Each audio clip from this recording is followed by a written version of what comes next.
Hello नमस्कार दोस्तों, a very warm welcome to raw classes. मेरा नाम है Rupendra Shekhawat and I am back with a packed episode line up with some interesting and informative articles.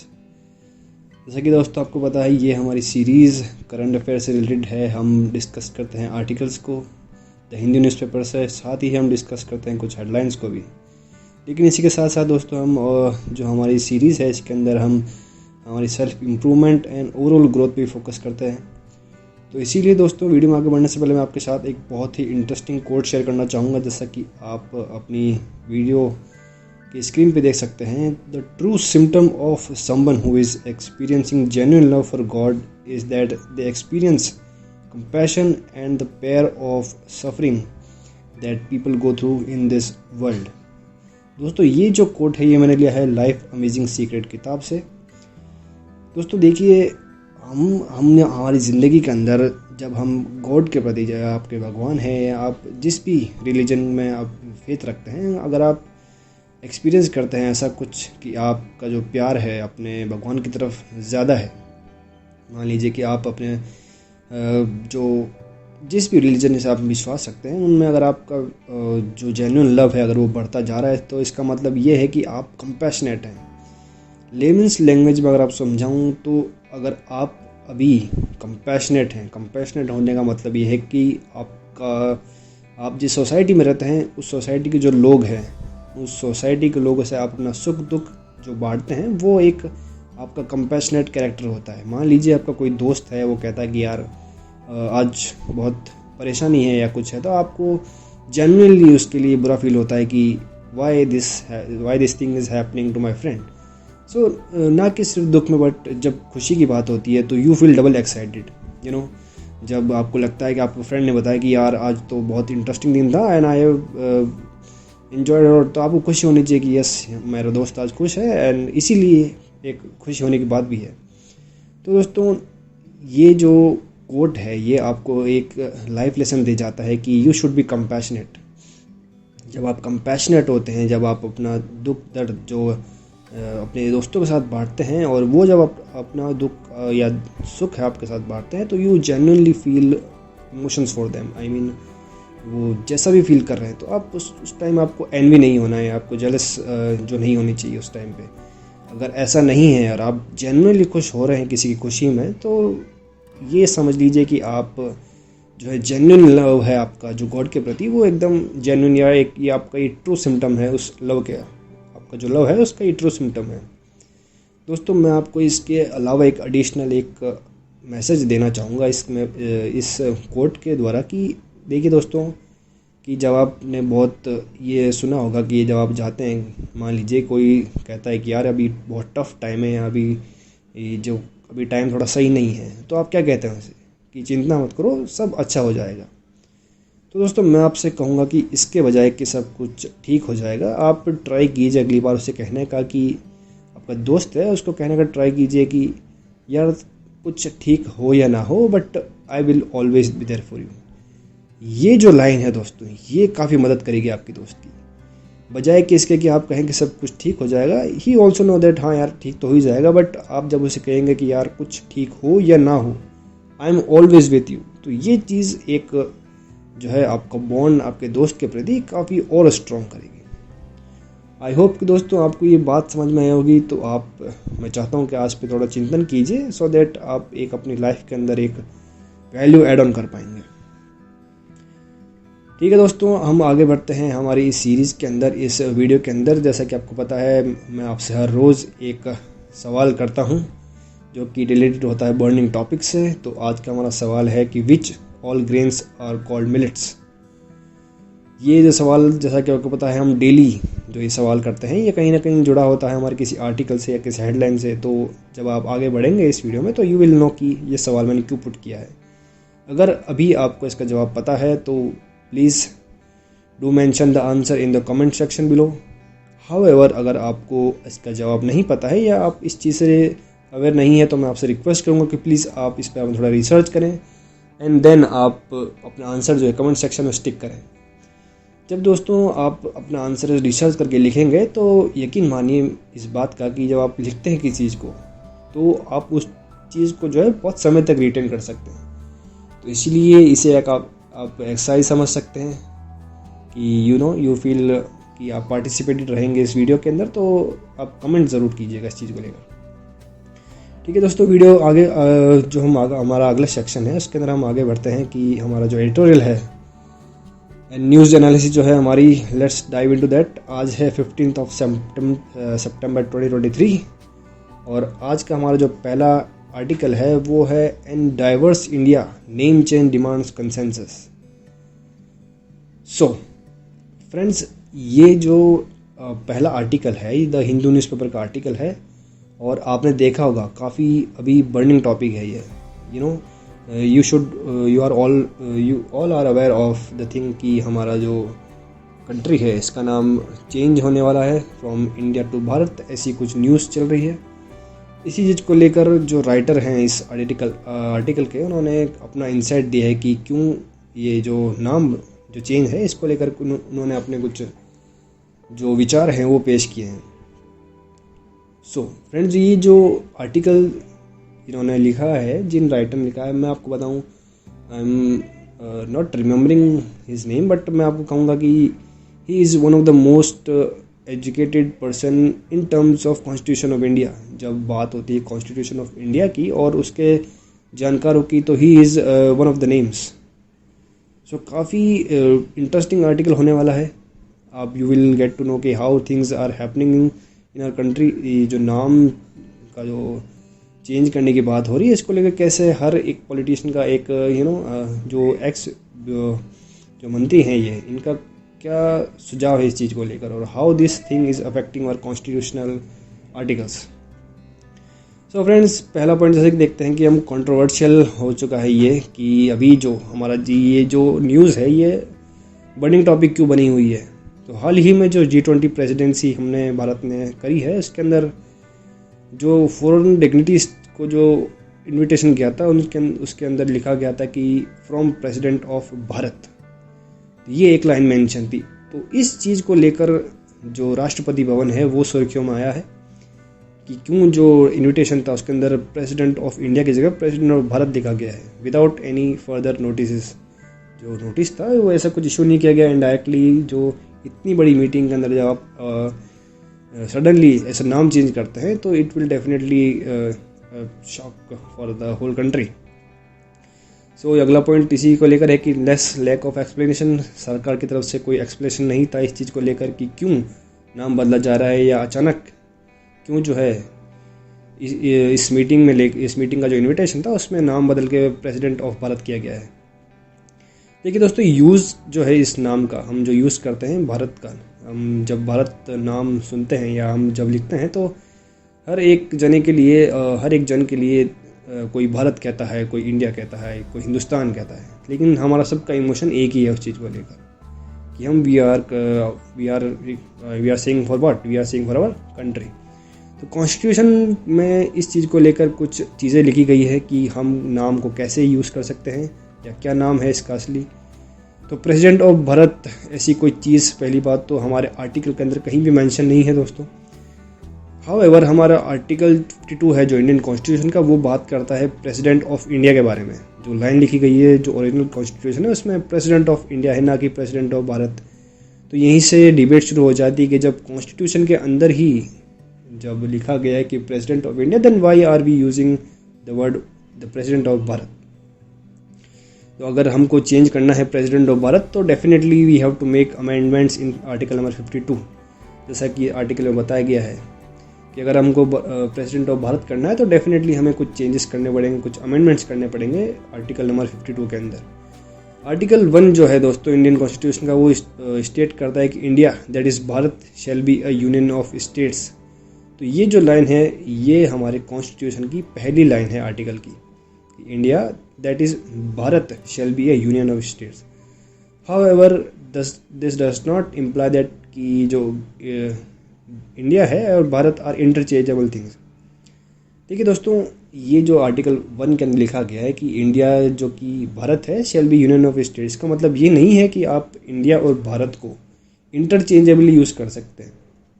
इसका basically मतलब ये है कि ये एक ट्रांसलेशन है। इंडिया से अगर हम भारत बोल रहे हैं तो हम ऐसा नहीं कि इंडिया की जगह भारत यूज़ करते हैं, ये सिंपली एक ट्रांसलेशन है फ्रॉम इंग्लिश टू हिंदी।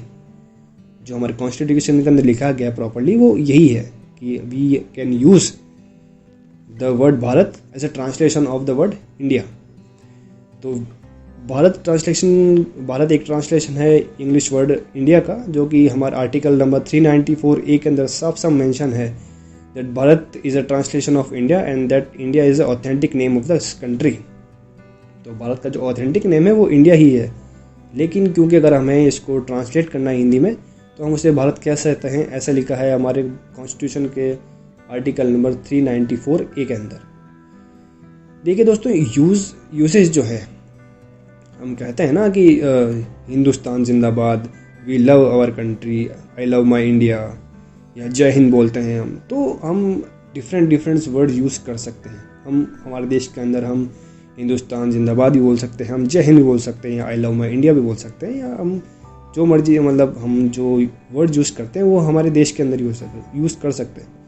लेकिन जब बात आती है फॉरेन अफेयर्स की, जब हम बात करते हैं कि हम जब फॉरेन डिग्निटीज़ की बात होती है या कहीं पे भी इंडिया का जो ट्रेड होना है या कोई भी बिज़नेस होना है, तो वहाँ पे एक वर्ड जो है India Republic, the Republic of India, ये एक प्रोमिनेंट नेम होता है। जब कोई भी डील साइन होती है तो जो पेपर्स होते हैं उन सब में ये नोटिस किया होगा आपने, अभी ने कभी पढ़ा होगा, तो उसमें लिखा होता है रिपब्लिक ऑफ इंडिया। तो ये एक बड़ा कन्फ्यूज़न का कारण बन जाता है। जब हम बात करते हैं फॉरेन ट्रेड की, तो वहाँ पे एक पर्टिकुलर नाम होना बहुत ज़रूरी है, बिकॉज अगर नाम सेम नहीं रहेगा तो this will create a lot of confusion to do the business. इस चीज़ को लेकर जो राइटर हैं उन्होंने कुछ हिस्टोरिकल कॉन्टेक्स्ट भी दिए इस चीज़ को लेकर कि एक जो प्रॉमिस था एक कि देखिए दोस्तों, हमारा जो एक वो है ना, हमारा सेंटिमेंट जो जुड़े हुए हैं हमारे देश को लेकर, वो काफ़ी हमारे देश को लेकर, हमारी भाषाओं को लेकर काफ़ी ज़्यादा है। तो इस चीज़ को लेकर राइटर ने बताया कि जब हमारा कॉन्स्टिट्यूशन बन रहा था तो उस टाइम पे सबसे पहले हमारा कॉन्स्टिट्यूशन इंग्लिश लैंग्वेज में ही बना गया था, और इसी को हम प्रोमिनेंट मानते भी हैं। जो अगला कॉन्स्टिट्यूशन हमने बनाया था वो हिंदी में था, तो this was only for a translation, वो एक ट्रांसलेशन है, ना कि ओरिजिनल। जो ओरिजिनल आज भी हम मानते हैं या जो आज भी इम्प्लीकेबल है हमारे देश के अंदर, वो एक हमारा जो इंग्लिश लैंग्वेज में लिखा गया जो कॉन्स्टिट्यूशन है वही इम्प्लीकेबल है हर जगह। लेकिन क्योंकि हमारे जो सेंटिमेंट्स हैं हमारी भाषा को लेकर वो जुड़े हुए हैं, तो उस टाइम पे जब कॉन्स्टिट्यूशन लिखा जा रहा था तो उस टाइम पे कहा गया था कि क्यों ना हम हमारे वर्ड भारत को भी इंक्लूड करें। तो इस चीज़ को लेकर बाबा साहब भीमराव अम्बेडकर साहब जो हैं, उन्होंने कहा था कि उन्होंने आइडिया दिया था कि we must add India that is Bharat. तो ये जो लाइन है ना, दैट इज़ भारत, वो उनकी जो है उनके द्वारा सुझाई गई थी कि ये लाइन हम ऐड कर सकते हैं। तो इसी चीज़ को लेकर आर्टिकल नंबर 1 के अंदर ये नोट या फिर ये दिया गया है कि इंडिया दैट इज़ भारत। तो ये एक हिस्टोरिकल कॉन्टेक्स्ट दिया है कि सिर्फ एक मीनिंग या फिर मैं कहूँ एक सिर्फ ट्रांसलेशन है ये।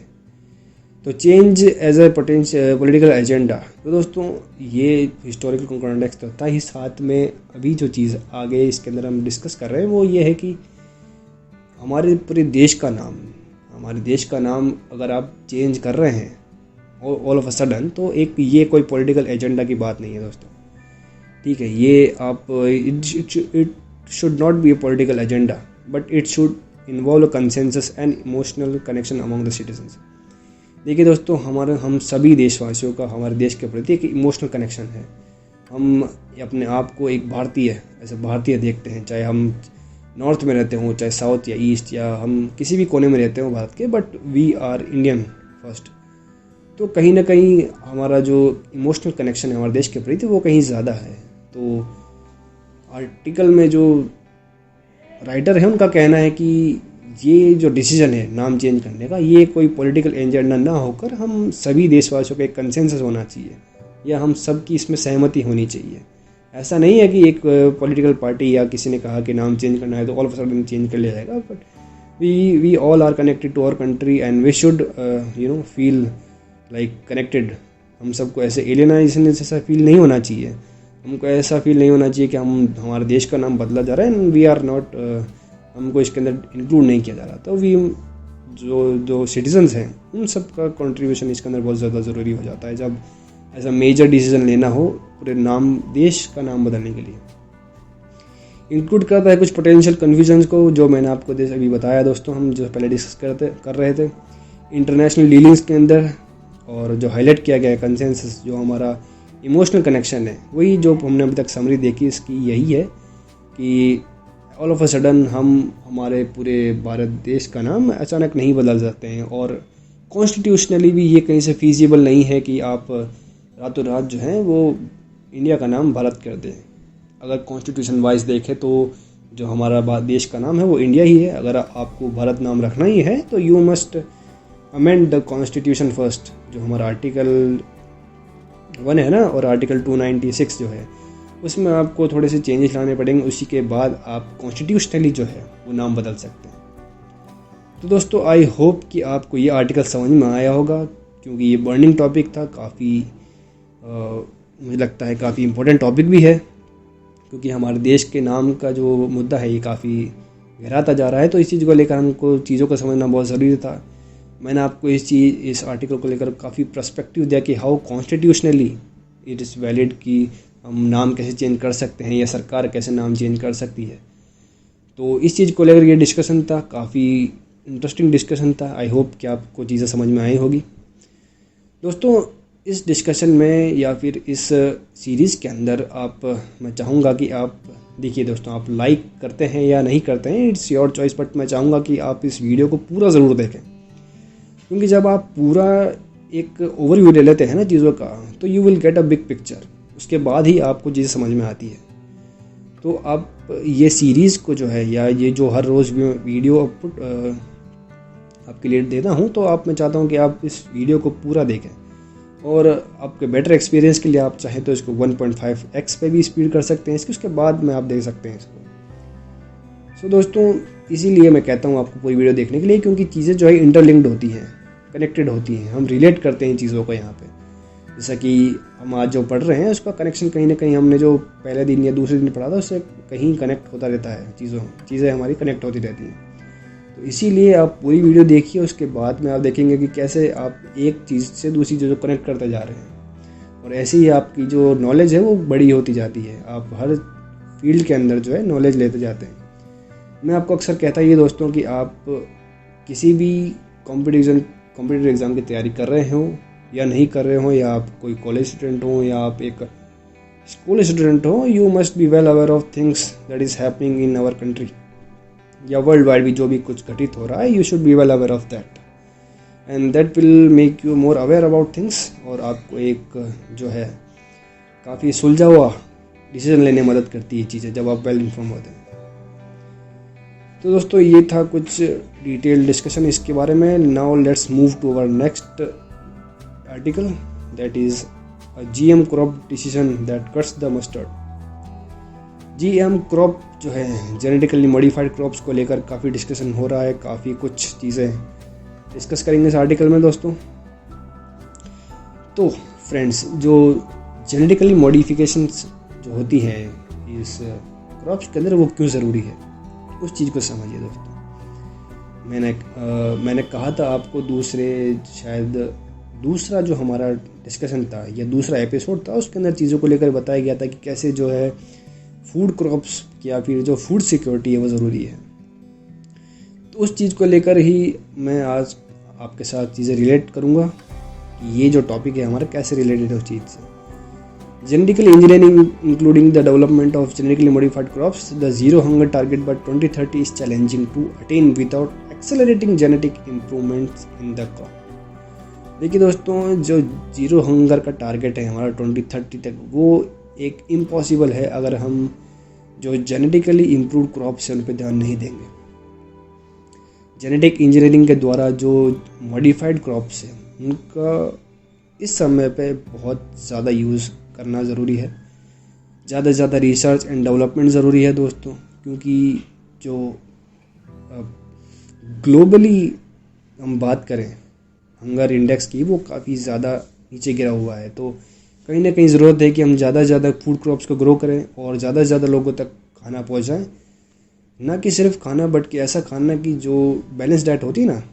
अब सिर्फ पेट भरने की बात नहीं है दोस्तों, अब बात है कि हम कहीं ना कहीं जो हेल्थ है उस चीज़ को लेकर भी कॉन्शियस रहें, तो वो ज़्यादा ज़रूरी है। ग्रीन रेवोल्यूशन 1960s में जो आया था उससे काफ़ी मदद हुई थी उस टाइम पे कि हम जो चीज़ें हैं उनको काफ़ी सॉर्ट आउट कर सकें, जो फूड क्रॉप्स हैं उनको लेकर काफ़ी ज़्यादा इंक्रीमेंट कर सकें। हम हमारे देश के जितने भी नागरिक हैं उन सभी तक खाना पहुंचा सकें।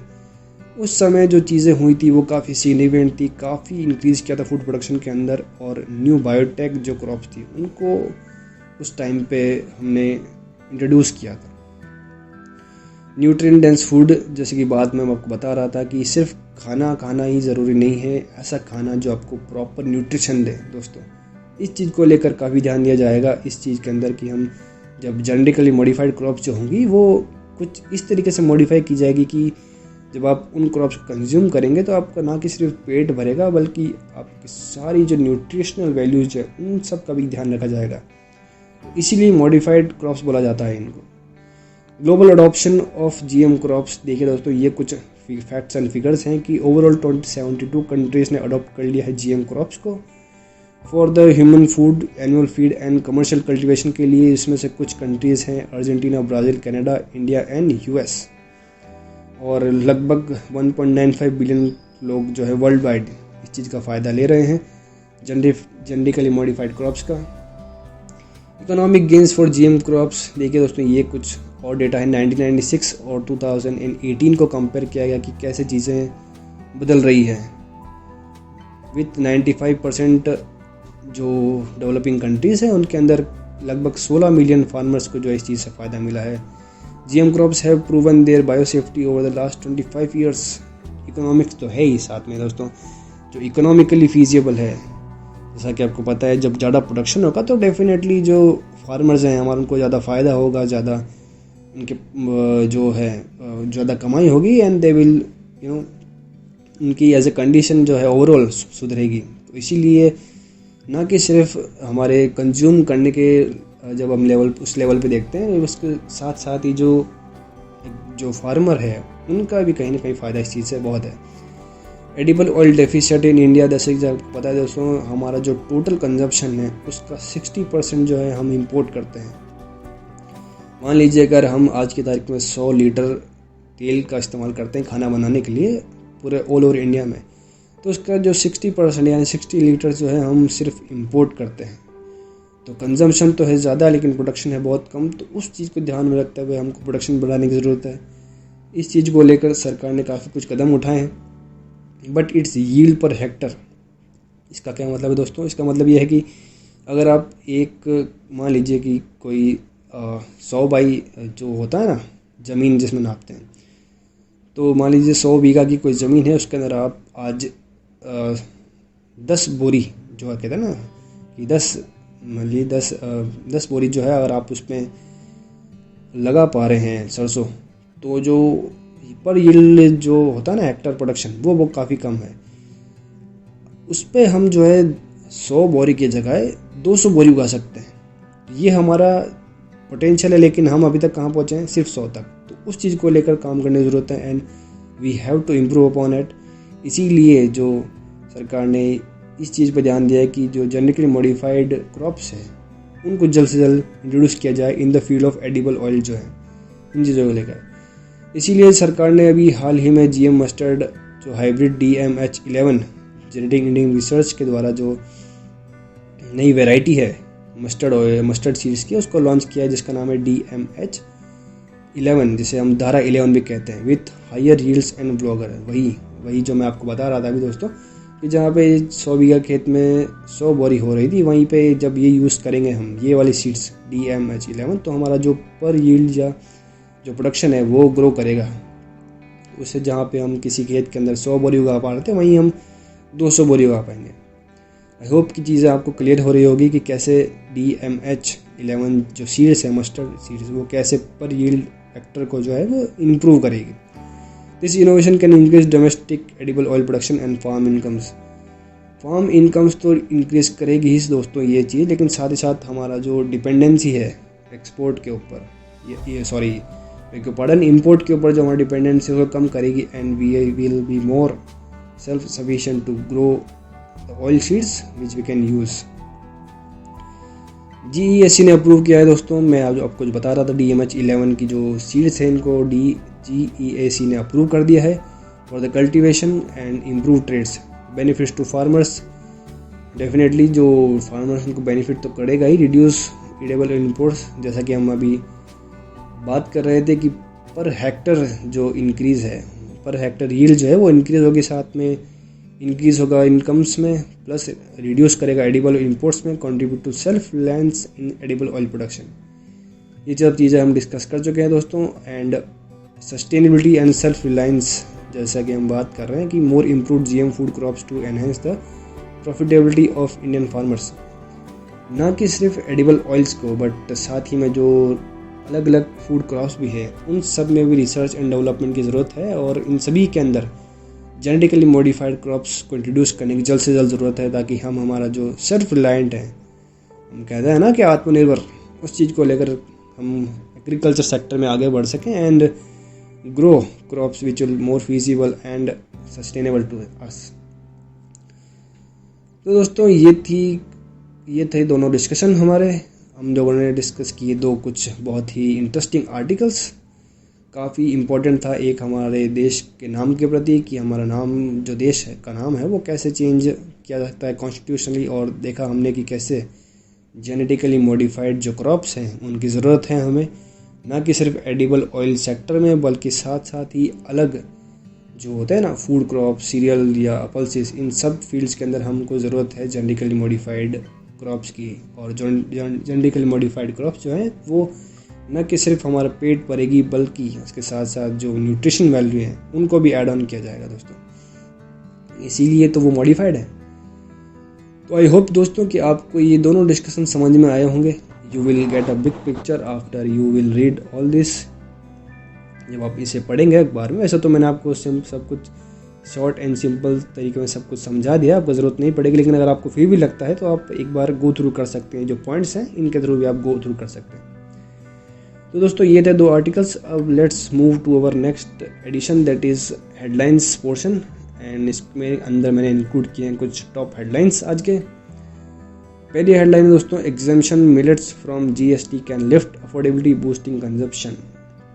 देखा दोस्तों कैसे चीज़ें लिंक हो रही है। हमारा जो पहली हेडलाइन है वो लिंक कर रही है हमारे पहले जो सवाल था उस चीज़ से, कि जो मिलेट्स है ये साल जो है 2023 international year of millets celebrate कर रहे हैं हम लोग। इसीलिए इस साल जो है सरकार का कहना है कि GST पे जो GST लग रही है मिलेट्स पे इनको कम किया जाएगा, ताकि इनकी अफोर्डेबिलिटी बढ़ी जाए और कंजप्शन जो है वो बढ़ाया जाए। मिलेट्स जैसा कि आपको पता है दोस्तों, ये अनाज होते हैं, मिक्स्ड अनाज, जिसमें भरपूर मात्रा में जो विटामिन एंड मिनरल्स होते हैं वो सब इंक्लूड होते हैं, जो काफ़ी जो हम खाते हैं ना एक नॉर्मली, जैसे हम कहते हैं कि हम गेहूं की रोटी खाते हैं, तो उससे 10 टाइम्स मोर एफिशिएंट होती है मिलेट्स की रोटी। तो इसीलिए इस साल मनाया जा रहा है इंटरनेशनल ईयर ऑफ मिलेट्स, और इसलिए सरकार ने बात करी GST कम करने की इस पर। सेकेंड हेडलाइन दोस्तों, श्रीनिवासन के स्वामी साहब जो हैं वो इलेक्ट किए गए chairman of audit bureau and circulations के for the year 2023 and 24। Nipah puts Kerala under siege as again. Nipah virus जो है वापस आया है दोस्तों। ये नीफा वायरस जो है वो जानवरों में फैलता है, ये जानवरों के द्वारा जो है इंसानों में फैल जाता है। ये एक तरीके का वायरस है दोस्तों जो नॉर्मली तो नहीं ऐसे, मतलब जैसे कोरोना फैलता तो वैसे नहीं फैलता है, बट ड्यू टू हम जब बात करें कि इसकी स्प्रेड की, तो ये बेसिकली स्प्रेड होता है जब आप खाना एक दूसरे के साथ खा लेते हैं। जैसे कहता है ना कि जैसे एक बैट से हुआ, तो बैट ने जब इन कांटेक्ट आया with a horse with a cat, तो जब इन सब चीज़ों से आपस में एक फैलता है। जानवरों में बेसिकली बहुत तेज़ी से फैलता है, जानवरों से देन इंसानों में। अगर आप मान लीजिए कोई पशुपालन करता है एंड किसी गाय को मान लीजिए, या फिर किसी हॉर्स को ये नीफा वायरस है, तो अगर उस इंसान ने, उस फार्मर ने उस हॉर्स को खाना डालने के बाद में विदाउट एनी प्रिकॉशंस लिए ढंग से हाथ धोए अगर उसने खाना खा लिया तो डेफिनेटली वो जो नीफा वायरस है वो कंटेमिनेट कर जाएगा with in the farmer from that horse. ऐसी चीज़ें कैरी ऑन होती है और फॉरवर्ड होती हैं। तो इस चीज़ को लेकर केरला के अंदर काफ़ी अभी प्रिकॉशंस लिए जा रहे हैं। ऑलमोस्ट 2 डेथ्स हो चुकी है एंड 4 क्रिटिकल केसेस चल रहे हैं। साथ ही में जो चौथा हेडलाइन है वो है editors guild of India has right to free speech says CJI। Chief justice of India जो हैं श्रीमान DY चंद्रचूड़ साहब, उन्होंने कहा है कि जो EGI है एडिटर्स गाइड ऑफ इंडिया, उनको राइट है फ्री स्पीच के बारे में। दोस्तों ये बात हो रही है अभी जो हाल ही में मणिपुर के अंदर जो केस हुआ था उसके अंदर जो रिपोर्टर्स थे उन्होंने जो अपने पॉइंट्स पुट ऑन किए हैं इस केस को लेकर, तो उन रिपोर्टर्स के ऊपर केस किया है। कुछ लोगों ने कहा है कि जो इनका जर्नलिज्म है वो सही नहीं है, दे आर लैकिंग समवेयर। उन्होंने जो बिल्कुल जो कहते हैं ना कि एक किसी की प्राइवेसी पे अटैक किया है and they just showed to everyone in the country. तो इस चीज़ को लेकर उन सभी जर्नलिस्ट पे केस किया गया है कि they have broken the loss. लेकिन इस चीज़ को लेकर जो CJI है उन्होंने कहा है कि अगर उन्होंने कुछ गलत की है तो उसको लेकर आपको एक पूरा जो है एफिडेविट लेके आना पड़ेगा। कहने का मतलब ये है कि अगर जर्नलिस्ट जो हैं उनको फ्री टू स्पीच है, वो फ्री टू स्पीच का इसका मतलब ये नहीं कि वो कुछ गलत कर रहे हैं। उन्होंने जो भी कुछ आम जनता के सामने पेश किया है अपने जर्नलिज्म के द्वारा वो एक फीजिबल है, एक सही है, उसमें कुछ गलत नहीं है। They have the right to free speech. और उन्होंने जो पॉइंट्स सामने रखे हैं एज ए जर्नलिस्ट वो सब कुछ सही है। ऐसा भी कुछ नहीं है कि कुछ छुपाने जैसा है या फिर ऐसा कुछ नहीं है जो सामने नहीं आना चाहिए था। All are in front of us, हम सभी उस चीज़ों को देख सकते हैं। तो इस चीज़ को लेकर जो कंप्लेनेंट्स थे उनके ऊपर CJI ने कहा है कि you must get some proper documentation. अगर आपको लगता है कि इनके अगेंस्ट FIR करनी है तो आप पहले एक प्रॉपर डॉक्यूमेंट्स लेके आइए इस चीज़ को लेकर। तो दोस्तों ये थे कुछ headlines from the Hindu newspaper. हमने डिस्कस किए 2 बहुत ही इंपॉर्टेंट आर्टिकल्स। सो दोस्तों that's wrap up today's episode of rock classes. अगर आपके कुछ सजेशंस हैं, अगर आप लोगों के कुछ सवाल हैं तो आप कमेंट्स बॉक्स में लिख सकते हैं। Feel free to leave them in the comment section below. दोस्तों आपसे रिक्वेस्ट है कि आप अपना सुझाव जो है, अपने सजेशन जो है या अपना फीडबैक ज़रूर शेयर कीजिए कमेंट्स बॉक्स के अंदर। That would really help me to look into the matter, what is wrong and what do you want in this series. अगर आपको कुछ फ्यूचर टॉपिक से लेकर कुछ पूछना है या कुछ और किसी चीज़ को लेकर क्लासेस चाहिए तो आप मुझे बता सकते हैं कमेंट सेक्शन में। तो दोस्तों अगर आपको सीरीज़ अच्छी लग रही है तो आप लाइक कर सकते हैं। आप अगर चैनल को सब्सक्राइब नहीं किया है तो चैनल को सब्सक्राइब कर दीजिए और शेयर ज़रूर से कीजिए दोस्तों इस सीरीज़ को उन दोस्तों के साथ में, उन फ्रेंड्स एंड फैमिली के साथ में जो इन्फॉर्म रहना पसंद करते हैं। So that is for today. This is Rupendra Shekhawat दोस्तों and signing off. Jai Hind and I'll see you in the next. Thank you so much.